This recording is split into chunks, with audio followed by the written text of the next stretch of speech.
अच्छा मेरे बच्चों, कल मैंने आप लोगों को वेक्टर और उसके टाइप्स पढ़ाए थे। वेक्टर ऐड करने का तरीका सिखाया था। मुझे ये बताइए कौन सा वेक्टर बाकी सबका सम कहलाता है? बेटा वीडियो देख ली थी आपने? हाँ देखोगे। जो वेक्टर सेम ऑर्डर में हो या जो अपोजिट ऑर्डर में हो। अच्छा पहले ये बताओ, इतनी वॉइस काफ़ी है? ठीक है ना? थोड़ा कंफर्ट जोन में रहना पड़ेगा, क्योंकि डॉक्टर कह रहा है तो पावला हो गया, इतना मत चिल्ला, उम्र हो गई। तो थोड़ा सा धीरे, लो पिच में। तो मेरे बेटा जो वेक्टर अपोजिट ऑर्डर में होता है वो सम होता है। यहां से शुरू होता है बेटा ट्रायंगुलेशन लॉ।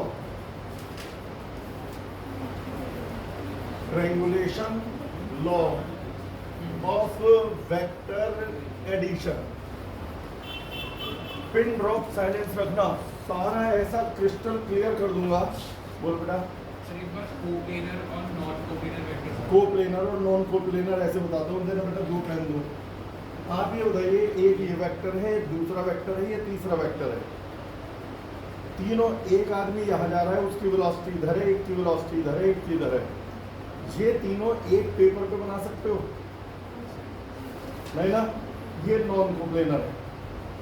एक यहाँ जा रहा है, एक यहाँ जा रहा है, यहाँ जा रहा है।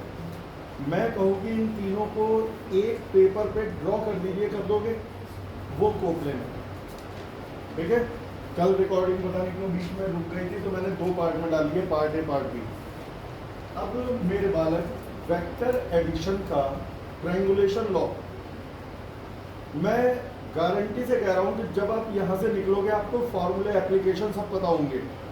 बस ध्यान ये रखना है कि एक एक स्टेप जिस समय समझ में ना आए उसी समय मुझे टोकना है कि सर ये चीज आप यहाँ पे क्लियर कर दो। मेरे से कहा गया कि ये ए वेक्टर है, ये बी वेक्टर है, इनको ऐड करो। मैं जानता हूं पॉलीगॉन लॉ में दो वेक्टर हो चाहे 2000 वेक्टर हो, एक ही तरीका है। सारे वेक्टर एक के हेड पर दूसरा बनाते चले जाओ। ट्रायंगुलेशन लॉ सिर्फ दो वेक्टर पे लगता है। तो मेरे बेटा मैंने पहला वेक्टर ड्रॉ कर दिया, उतनी ही लेंथ और मैग्नीट्यूड का वेक्टर है ए वेक्टर, और इसका मैग्नीट्यूड यानी कि इसकी लंबाई, इसकी लेंथ है ए। कल मैंने आपको v और v वेक्टर में अंतर समझाया था, f और f वेक्टर में अंतर समझाया था। तो मैं इस समय इसकी मैग्नीट्यूड लिख रहा हूं। तुम देख रहे हो मैंने एरो का साइन नहीं लगाया। एरो ना लगाने का मतलब है मैंने इसके मैग्नीट्यूड को लिखा है, डायरेक्शन को नहीं। यानी यहां से यहां तक की जो लेंथ है वो a है। इसके हेड पर बना दिया मैंने b वेक्टर, इसका मैग्नीट्यूड b है। वहां एरो बने हुए हैं, यहां एरो नहीं है। यदि ये वेलोसिटी है 10 metre per second toward east, तो इसकी लेंथ है 10। ये वेलोसिटी है 15 metre per second toward north east, तो ये सिर्फ है 15। इस समय मैं टैकल कर रहा हूं सिर्फ मैग्नीट्यूड को। फिर मैं सिखाऊंगा कि इनका डेली लाइफ में यूज क्या है। भाई जो भी हम पढ़ रहे हैं उसका कहीं ना कहीं तो यूज होना चाहिए ना। तो मेरे बेटा ये यूज कहाँ है? ये पहले वेक्टर और दूसरे वेक्टर के बीच में थीटा एंगल है। मुझसे कहा गया कि इनका सम बनाओ। तो मेरे बेटा सम जो होगा ये होगा हेड से हेड आर वेक्टर। अब जो मैं लिखूंगा गौर से सुनना, R vector is equal to A vector plus B vector. R is equal not equal to A plus B. पहला कंफ्यूजन इसी जगह पर है कि ये सही क्यों है और ये गलत क्यों है। ये सही स्टेटमेंट है, r vector is equal to A vector plus B vector, लेकिन r is not equal to A plus b सही है। R is not equal to A plus b. ध्यान से सुनो, वेक्टर को आज टाइम चाहे ज्यादा लग जाए, टॉपिक 5 की बजाय 3 हो, क्यों? यदि बेटा कल की मेथड याद है, यदि एक के हेड पर दूसरा, दूसरे के हेड पर तीसरा, तीसरे के हेड पर चौथा, और ये है इन सब का सम। आप इसे ए vector, B vector, C vector, D vector और ई वेक्टर कह दें, तो जरा वेक्टर की दुनिया में कौन सा वेक्टर बाकी सबका सम कहलाएगा? यानी a vector is equal to b vector plus c vector plus d vector plus e vector and so on. लेकिन क्या ए की लेंथ बी की लेंथ, सी की लेंथ, डी की लेंथ, ई की लेंथ के सम के बराबर है? क्या इसकी लेंथ में डायरेक्शन छोड़ दे एक तरफ, क्या इसकी लेंथ में इसकी लेंथ जोड़ दे, फिर ये लेंथ भी जोड़ दे, फिर ये लेंथ भी जोड़ दे, तो इस लेंथ के बराबर आएगी? मैं वही बताना चाह रहा हूं, वेक्टर अलग चीज है और उसका मैग्नीट्यूड अलग चीज। क्योंकि ये वेक्टर आर का हेड बी के हेड से मिल गया, तो आर वेक्टर अपोजिट ऑर्डर में है, तो आप ये बिल्कुल कह सकते हैं कि R vector is equal to A vector plus B vector. ये सही बात है, लेकिन यदि कोई बच्चा लिखे R is equal to A plus B, इसका मतलब वो क्या कह रहा है? डायरेक्शन छोड़ दी, एरो हटा दिया, डायरेक्शन छोड़ दी। वो ये कह रहा है कि आर की लेंथ ए की लेंथ और बी की लेंथ के सम के बराबर है। क्या आपको लग रहा है कि आर की लेंथ ए की लेंथ और बी की लेंथ के सम के बराबर है? क्या आर का मैग्नीट्यूड, लेंथ का मतलब मैग्नीट्यूड है, क्या आर, कल मैंने बताया था जो ज्यादा मैग्नीट्यूड होते हैं उनकी ज्यादा लेंथ होती है, जो कम मैग्नीट्यूड होते हैं उनकी कम लेंथ होती है।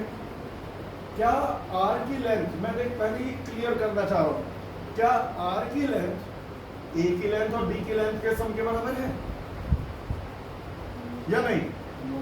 हमने तो पढ़ा था ट्रायंगल में दो साइड का सम तीसरी साइड से बड़ा होता है। तो यदि आप सिर्फ लेंथ नापें तो ए की लेंथ और बी की लेंथ का सम आर की लेंथ से बड़ा होगा। यानी ए का मैग्नीट्यूड, अब देख एरो ना लगाएं तो ये मैग्नीट्यूड ही तो है, ए का मैग्नीट्यूड और बी के मैग्नीट्यूड का सम आर के मैग्नीट्यूड के बराबर होगा। ये तो गलत बात है, यानी ये स्टेटमेंट हमारा गलत है, ये सही है। तो आप एरो लगा करके लिख सकते हैं R vector is equal to A vector plus B vector, arrow के बगैर नहीं लिख सकते R is equal to A plus B. इस वाली लाइन का मतलब है कि वेक्टर की डेफिनेशन के हिसाब से आर वेक्टर ए वेक्टर और बी वेक्टर का सम है, लेकिन इसका मतलब है कि आर का मैग्नीट्यूड ए के मैग्नीट्यूड और बी के मैग्नीट्यूड का सम है। वेक्टर की डेफिनेशन के हिसाब से ये सही है, लेकिन मैग्नीट्यूड के हिसाब से, फिजिक्स मैथ्स के हिसाब से ये गलत है। ये बात जिसको समझ में आ गया, यहाँ पे बैठना। तो क्या लिखना चाहिए अमित, क्या दिक्कत आई बेटा? आसान भाषा में बताऊं, यूज तो बेटा अभी देख, एप्लीकेशन 2 मिनट बाद आएगी, 5-10 मिनट बाद, 2 मिनट भी कहना गलत है। पहले ये मैं तुमसे एक बार ये देख लूं कि जो मैं बताना चाह रहा हूँ वो चीज़ क्लियर हो गई या नहीं। यदि वो चीज़ क्लियर हो गई तो मैं आगे बढ़ जाऊँ। ये है पी वेक्टर, ये क्यू वेक्टर और ये आर वेक्टर।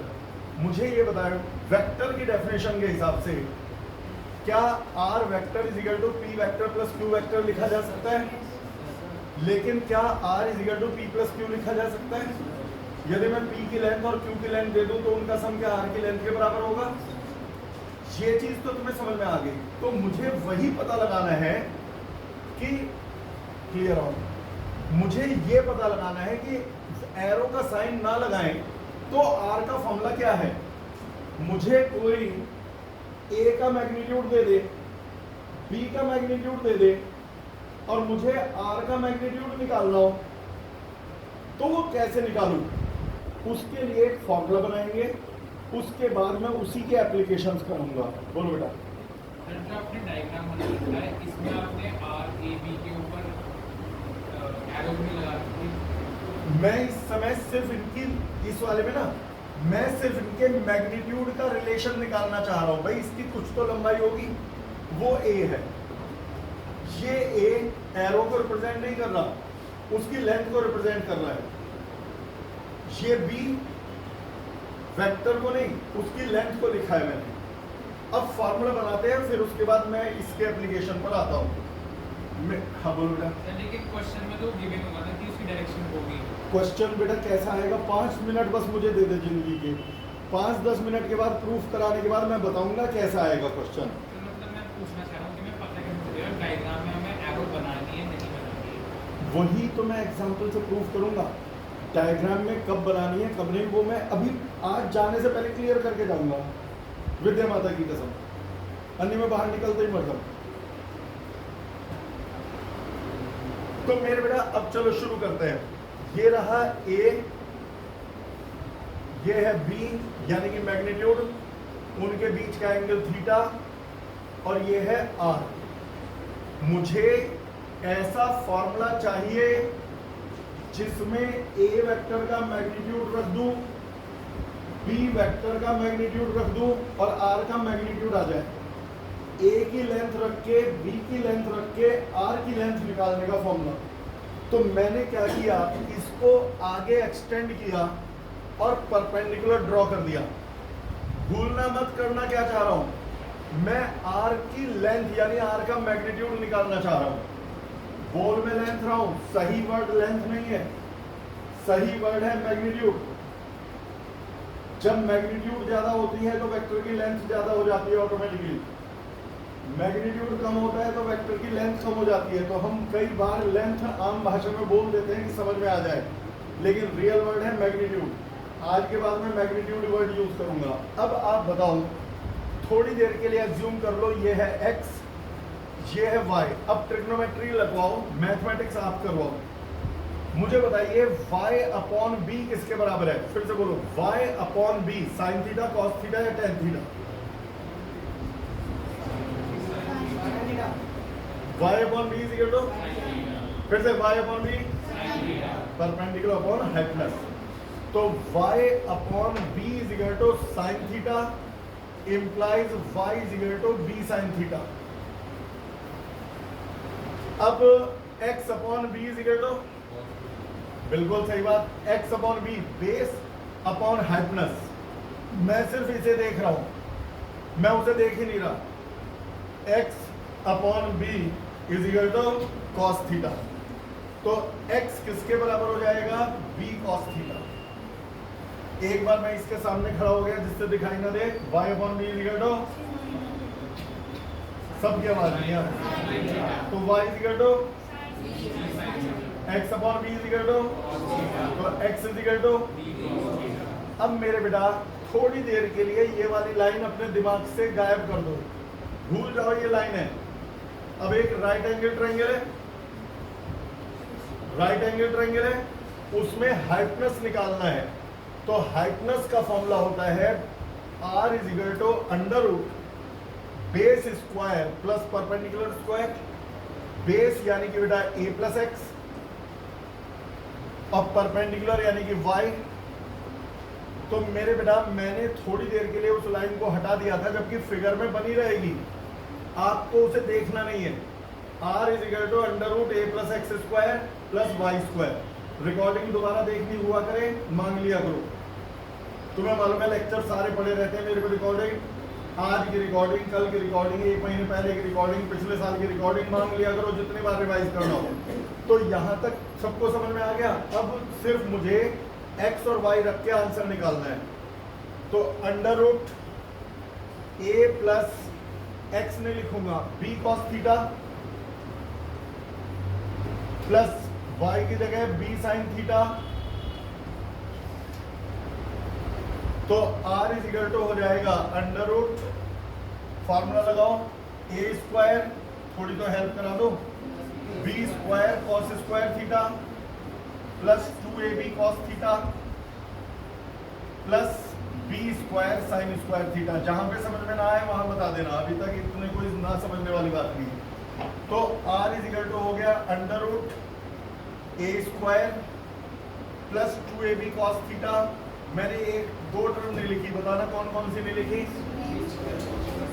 ये वाली और ये वाली। उसमें can we take something common? b square common. Bracket में क्या बचेगा बेटा? कॉस स्क्वायर थीटा प्लस, और वो कितना होता है? वो नहीं लिखने की जरूरत है। ये आ गया मेरे पास फॉर्मूला।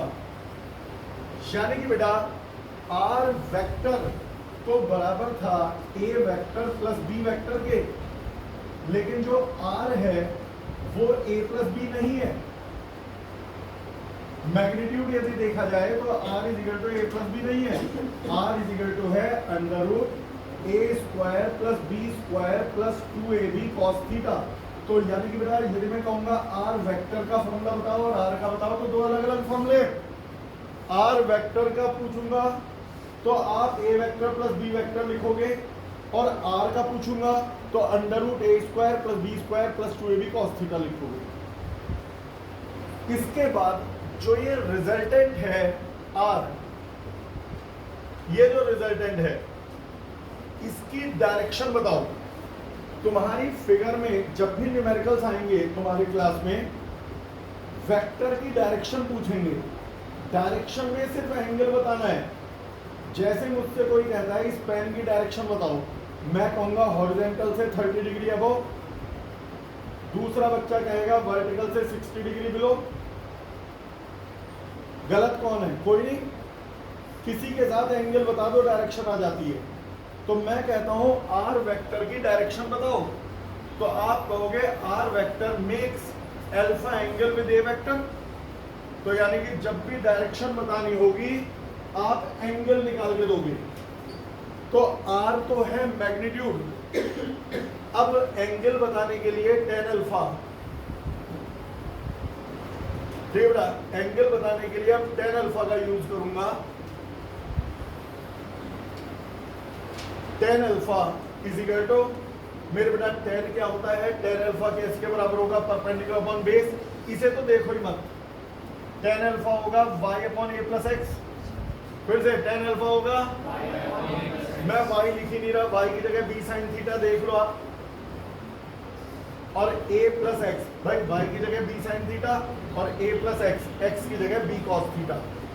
ये फॉर्मूला है मैग्नीट्यूड निकालने का, ये डायरेक्शन का।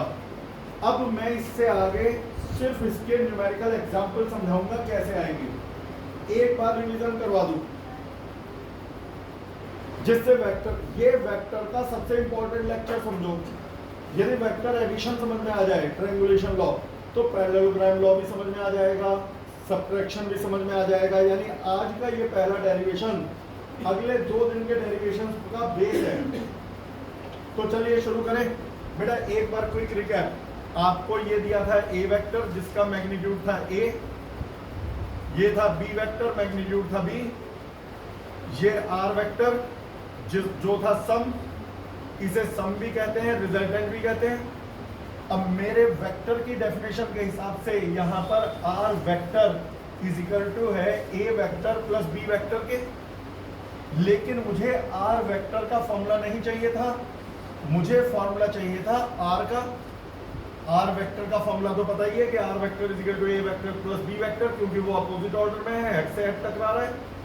आर का फॉर्मूला निकालने के लिए मैंने इसे एक्सटेंड किया, परपेंडिकुलर डाला, इसे x और इसे y एज्यूम किया, फिर मैंने ट्रिग्नोमेट्री लगाई, x upon B cos theta, y upon B sine theta. अब y अपॉन बी है साइन थीटा तो y हो गया b sine theta, x upon B है कॉस थीटा तो x हो गया b कॉस थीटा। फिर मैंने इस वाली फिगर लाइन को देखना बंद कर दिया। जब मैंने इस लाइन को नहीं देखा तो r is equal to under root perpendicular square plus base square, तो r इज इक्वल टू हो गया under root a plus X square plus Y square. किसके इक्वल हो गया? r is equal to under root a plus X square plus, अब x की value रख दी b cos थीटा, y की b sin थीटा, फिर तो कैलकुलेशन करके आंसर आ गया। ये r का जो फॉर्मूला है ये मैग्नीट्यूड कहलाता है। अब tan अल्फा क्यों निकाला? जब आपके पास न्यूमेरिकल्स आएंगे तो आपको उसमें डायरेक्शंस भी बतानी पड़ेगी, न्यूमेरिकल्स में डायरेक्शन देनी पड़ेगी। तो डायरेक्शन क्योंकि आपको बतानी पड़ेगी तो एंगल्स बताने पड़ेंगे। वो कहेंगे रिजल्टेंट की डायरेक्शन बताओ, तो आप कहोगे resultant makes angle alpha with A vector, resultant makes angle alpha with A vector. तो अल्फा कितना? तो आप कहोगे tan alpha is equal to b sin theta upon a plus b cos theta. ये फॉर्मूले अब डायरेक्ट लगाने, पहले बताओ डेरिवेशन जिसको सच में समझ में आ गया आप बताइए। कोई स्टेप में दिक्कत हो तो बोलो। कृष्णा हाथ नहीं उठाता, कौन से स्टेप में? Tan alpha. आर वेक्टर की डायरेक्शन बताओ। आर वेक्टर में एक angle alpha with A vector, alpha कितना है तो वो टेन अल्फा से निकल जाएगा। आप इस वाली साइड को दिमाग से गायब कर दो तो टेन अल्फा किसके बराबर है? Perpendicular upon base. परपेंडिकुलर क्या है? y, बेस क्या है? x, a plus X. तो y upon a plus X कितना हो जाएगा? b sine theta upon a plus B cos theta.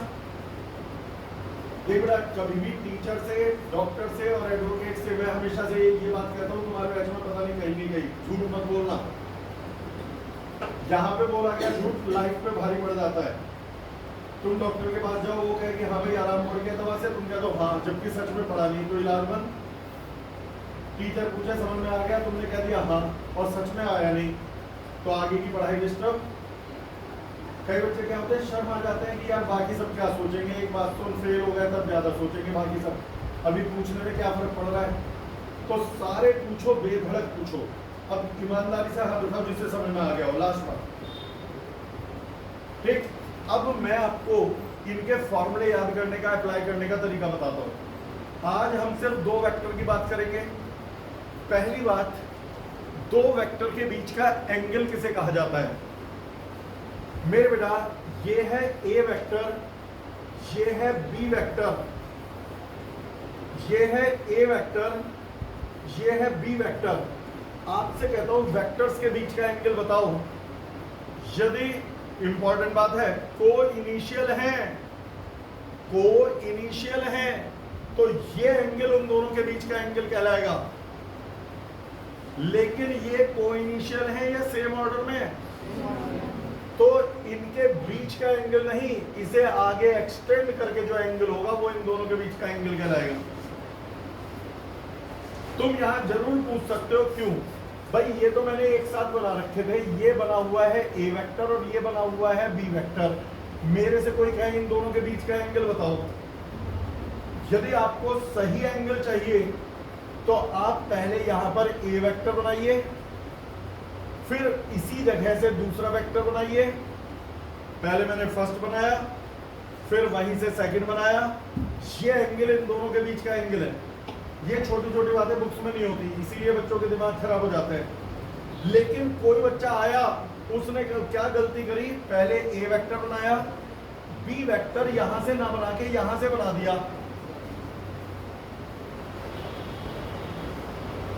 समझदार समझ चुका क्या? अब की बार ये एंगल इन दोनों के बीच का एंगल कहलाएगा। कायदे में तो चाहे यहां बनाए या यहां बनाए एक ही एंगल होना चाहिए, तो हम इसको नहीं, इसी को एक्सटेंड करके बीच का एंगल बोलते हैं। तुम मेरी एक बात याद रखो, यदि आपको कहीं पे दो वेक्टर को इनिशियल मिले और मैं कहता हूं what is the angle between them, तो आप इन दोनों के बीच मर्ज होने वाले एंगल को कह देना this is the angle between them. कहीं पर आपको दो एंगल बने मिले, दो वेक्टर बने मिले, एक के हेड पर दूसरा, तो आप एक वेक्टर को एक्सटेंड करना, किसी भी एक को, जैसे इसे एक्सटेंड कर लिया, एक्सटेंड करने के बाद जो एंगल मिले उसे कहना this is the angle between them. भाई दो ही बातें होंगी, आपको या तो कोई इनिशियल वेक्टर मिलेंगे या सेम ऑर्डर में मिलेंगे। को इनिशियल मिले तो, लास्ट बार बोल रहा हूं, को इनिशियल मिले तो एक्सटेंड मत करना। को इनिशियल में जो उनके बीच का रियल एंगल है वही एंगल बिटवीन देम कहलाता है। और सेम ऑर्डर में मिले, एक के हेड पर दूसरा, तो एक्सटेंड करने पर, एक को एक्सटेंड करने पर जो एंगल मिलता है वो उन दोनों के बीच का एंगल कहलाता है। अपने डेरिवेशन में ध्यान दो, ये ए वेक्टर था, उसके हेड पर बी वेक्टर था, मैंने थीटा एंगल कहां बनाया, ए वेक्टर को एक्सटेंड करके। क्यों बनाया? क्योंकि मैं जानता था ये एक के हेड पर दूसरा है, ये सेम ऑर्डर में है। सेम ऑर्डर में जब दो वेक्टर होते हैं तो एक को, किसी भी एक को एक्सटेंड करना पड़ता है, और जब एक्सटेंड करते हैं तो जो एंगल मिलता है वो कहलाता है angle between A vector and B vector. तो ये थीटा कहलाएगा angle between A vector and B vector, जिसको समझ में आ गया आपको। कोई इनिशियल हो तो कौन सा एंगल? रियल वाला, और यदि इससे एक के हेड पर दूसरा एक्सटेंड। अब इस पे न्यूमेरिकल्स की बात आती है। अब बोलो बेटा। सेम ऑर्डर बेटा हम कल भी बता रहे थे, सेम ऑर्डर का मतलब होता है जब एक वेक्टर के हेड पर दूसरा, दूसरे के हेड पर तीसरा, तीसरे के हेड पर चौथा, ये कहलाते हैं सेम ऑर्डर। और जब एक उल्टा आ जाए हेड पर हेड, वो कहलाता है अपोजिट ऑर्डर। तो सेम ऑर्डर का मतलब एक के हेड पर दूसरा, अपोजिट ऑर्डर का मतलब वही। अब बेटा इसके बाद आते हैं नेक्स्ट पॉइंट पर, इनका रियल लाइफ में यूज। क्वेश्चन ये है, river is flowing with velocity 10 metre per second. देखो बेटा, रिवर इज, अब रियल एग्जांपल कॉम्पिटिटिव एग्जाम्स में भी आए हुए, 11th में भी आए हुए। मेरा फोकस सिर्फ कंपटीशन नहीं है, सिर्फ 11th में, एक बैलेंस बना के चलना है। रिवर इज फ्लोइंग विद, पूरा लिखूंगा नहीं, बोल रहा हूं, रिकॉर्डिंग से देख लेना घर पे आप। River is flowing with velocity 10 metre per second toward east.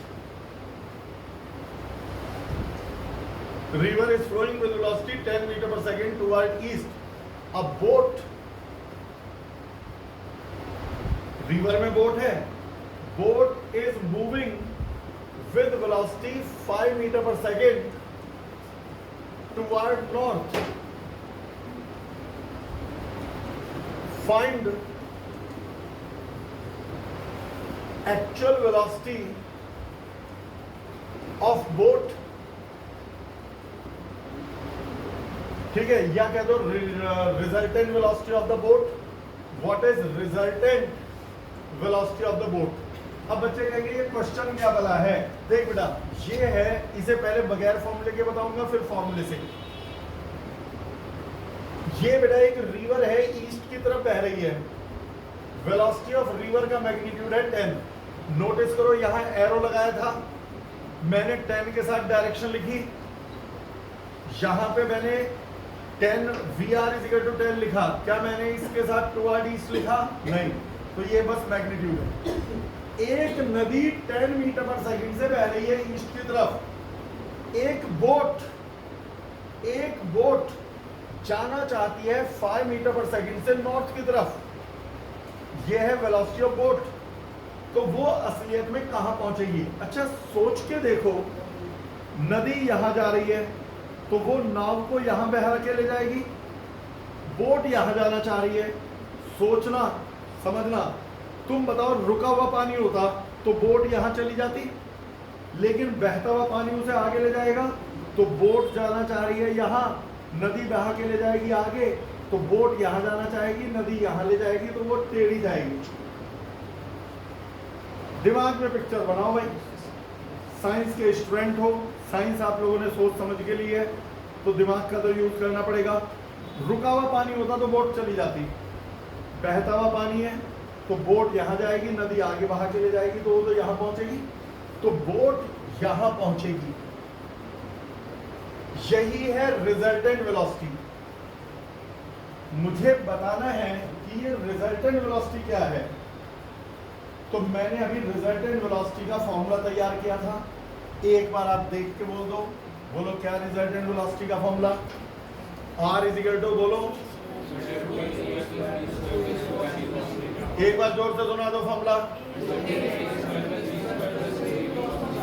A और B क्या है? जिन को ऐड किया गया, और थीटा A और B का एंगल। यहां पर पता है बेसिक समझाना बड़ा मुश्किल काम होता है। ये R तुम देख सकते हो, इसका और इसका सम है। यदि मैं कहूं R वेक्टर, तो R वेक्टर अपोजिट ऑर्डर में बनाया है मैंने। R vector is the sum of VR vector plus VB vector. River की वेलोसिटी और बोट की वेलोसिटी मैंने सेम ऑर्डर में बनाई। ये रिजल्टेंट वेलोसिटी है। रिवर यहां बहा के ले गई, बोट यहां चली गई, तो वो अल्टीमेटली यहां पहुंच गई। तो मैंने लिखा R vector = VR vector plus VB vector. लेकिन मुझे R का मैग्नीट्यूड चाहिए, तो अंडर रूट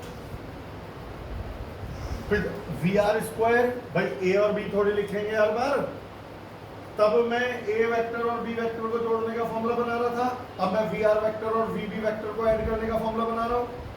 तो V R square plus V B square plus 2 V R V B cos 90। जल्दी नहीं, अब ये बच्चे कहेंगे 90 क्यों आया? मुझे बताइए वहां थीटा किस किस के बीच का एंगल था? ए और बी का। आप किसे ऐड कर रहे थे? ए वेक्टर को और बी वेक्टर को। आप किस पहले दिन देख जितने टाइम में एक न्यूमेरिकल होता है, बाद में उतने टाइम में 5 होते हैं, क्योंकि जिंदगी में पहली बार इस तरह का न्यूमेरिकल कर रहे हो, समय ज्यादा लगेगा और कायदे में लगाना भी चाहिए। आप इसमें किसे ऐड कर रहे थे? ए वेक्टर और बी वेक्टर को। तो थीटा किसके बीच का लिया? ए वेक्टर और बी वेक्टर। मेरे अगले न्यूमेरिकल में आप किसे ऐड कर रहे हो? रिवर की वेलोसिटी को और बोट की वेलोसिटी को।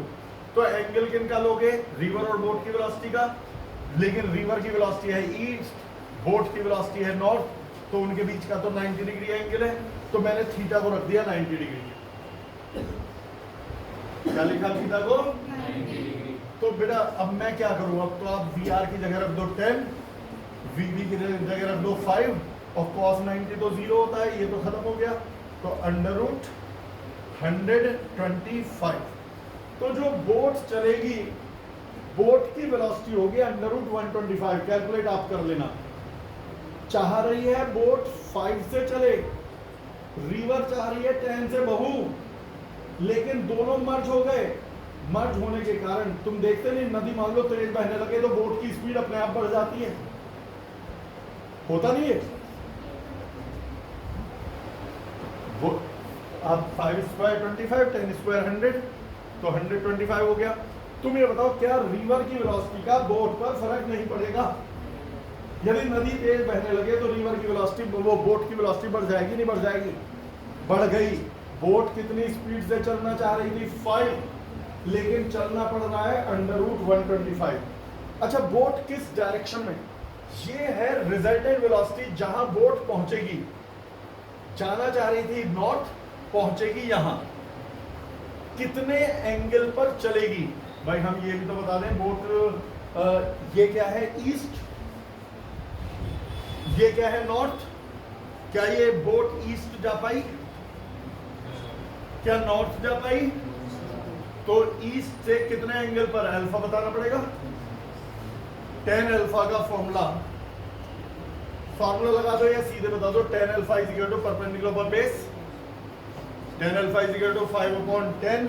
तो यहाँ 10 अल्फा इज इक्वल टू 5/10, तो अल्फा हो जाएगा 10 इनवर्स हाफ। देखो बेटा, यहां पर मैथ फिजिक्स में एक चीज आपको सिखा दूं। यदि आपसे पूछे साइन थीटा है हाफ, तो आप कह दोगे theta is equal to 30 degree. मैं कहूँ साइन थीटा है 1, तो आप कहोगे theta is equal to 90 degree. लेकिन मैं कहूँ sine theta is equal to 1/17। अब ऐसा तो मैंने कोई पढ़ा ही नहीं, तो क्या हम छोड़ के आ जाए? आप लिख के आओगे theta is equal to sine inverse 1/17। हमारी 11th की साइंस कहती है जिस एंगल के बारे में पता ना हो इनवर्स में लिख दो। यदि मैं कहता हूं sine theta is equal to 1/4, तो theta is equal to sine inverse 1/4। तो tan थीटा था हाफ। मुझे नहीं पता कौन से एंगल का tan हाफ है, सारे थोड़ी रटे बैठा हूं। tan 48, tan 49, tan 50 सारे थोड़ी रट के घूम रहा हूं।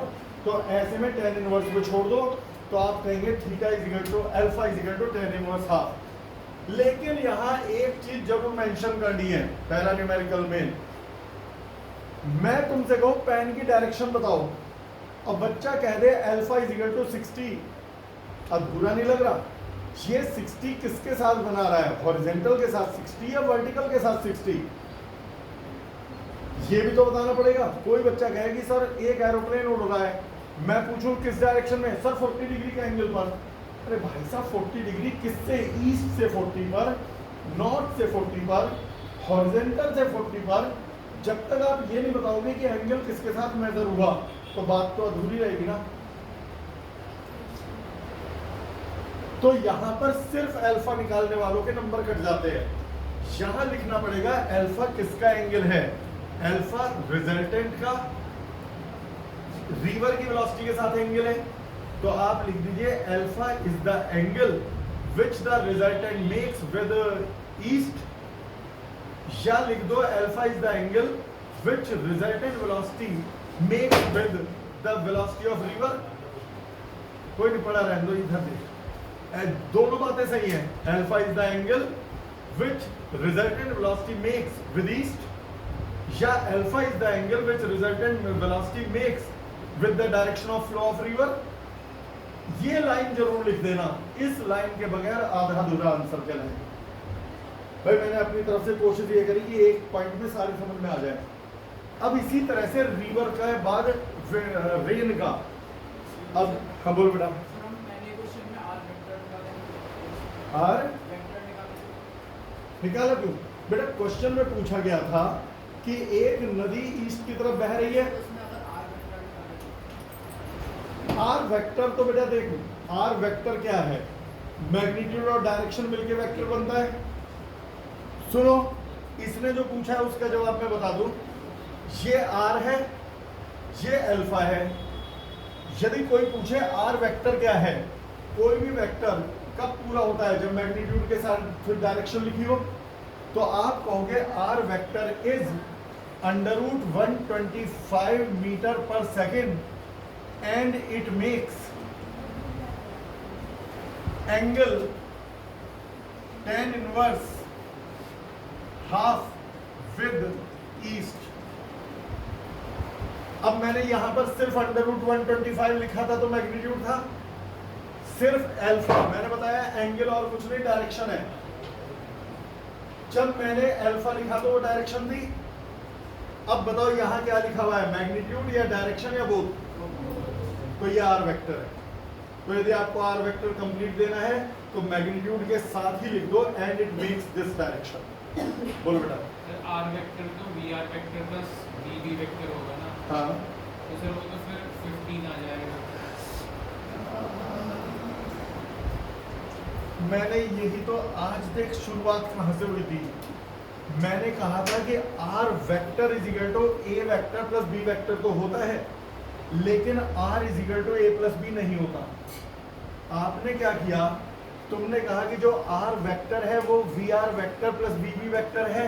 मैंने कहा हाँ। तुमने क्या किया, r is equal to V R का मैग्नीट्यूड 10 और वी बी का मैग्नीट्यूड 5 जोड़ के 15 बता दिया। और मैंने क्या बोला था कि जो मैग्नीट्यूड होता है r वो a और b के सम के बराबर नहीं होता। ये बात बोल के गया था मैं, क्या गलती हो रही है वो पकड़ में आ गई? तो ये नहीं है, इसी चीज में तो कंफ्यूजन रहता है। कंफ्यूजन नहीं होगा, एक और न्यूमेरिकल कर लो फिर कंफ्यूजन बिल्कुल खत्म हो जाएगा। अभी तो चलेंगे एक दिन न्यूमेरिकल इस पर, अभी कल भी एडिशन ही होगा। अगला example, rain is raining vertically downward. देख बेटा, रेन बारिश हो रही है vertically downward with velocity 10 metre per second. Vertically down 10 metre per second से नीचे टपक रही है बूंदे। अचानक हवा चलने लगी, देखो वी आर वेक्टर लिखा है क्योंकि मैग्नीट्यूड डायरेक्शन दोनों है। अचानक विंड यानी हवा चलने लगी 10 मीटर पर सेकंड से टुवर्ड ईस्ट। अब तुम अच्छा सोच के बताओ, अपने दिमाग में बताओ, जब हवा तेज चलती है तो पानी की बूंदें तेज टकराने लगती है ना। तुम घर के बाहर खड़े हो, बारिश आसानी से हल्की हल्की झेलेबल होती है, मतलब झेली जा सकती है। लेकिन जब इस बाइक लेके तेजी से चलो तो वो बूंदें ऐसे टकराती है जैसे छेद करके आर पार निकल जाएगी। तो यहाँ यही क्वेश्चन है कि रेन वर्टिकली डाउनवर्ड गिर रही है और हवा चलने लगी 10 मीटर पर सेकंड से ईस्ट की तरफ। अब तुम लोग पानी की बूंद गिर रही थी नीचे, हवा ईस्ट की तरफ बह गई तो बूंद सीधी गिरेगी या टेढ़ी गिरेगी? हमें यही बताना है कितनी वेलोसिटी से गिरेगी और किस डायरेक्शन में गिरेगी। तो बारिश गिरना चाह रही थी यहां और हवा चल गई ईस्ट की तरफ। बारिश जाना चाह रही थी, रेन जाना चाह रही थी यहां, हवा चल गई इधर, तो बारिश की बूंदें इस डायरेक्शन में आने लगेंगी। यही है रिजल्टेंट। रिजल्टेंट का मतलब जहां आखिरी में बारिश को जाना पड़ेगा। अब तो थोड़ा सा तो दिमाग में आया होगा वेक्टर के ऐड करने का। अब जब यहां जाएगी तो मेरे को ये तो पता चल गया कि यहां जाएगी, लेकिन कितने एंगल पर,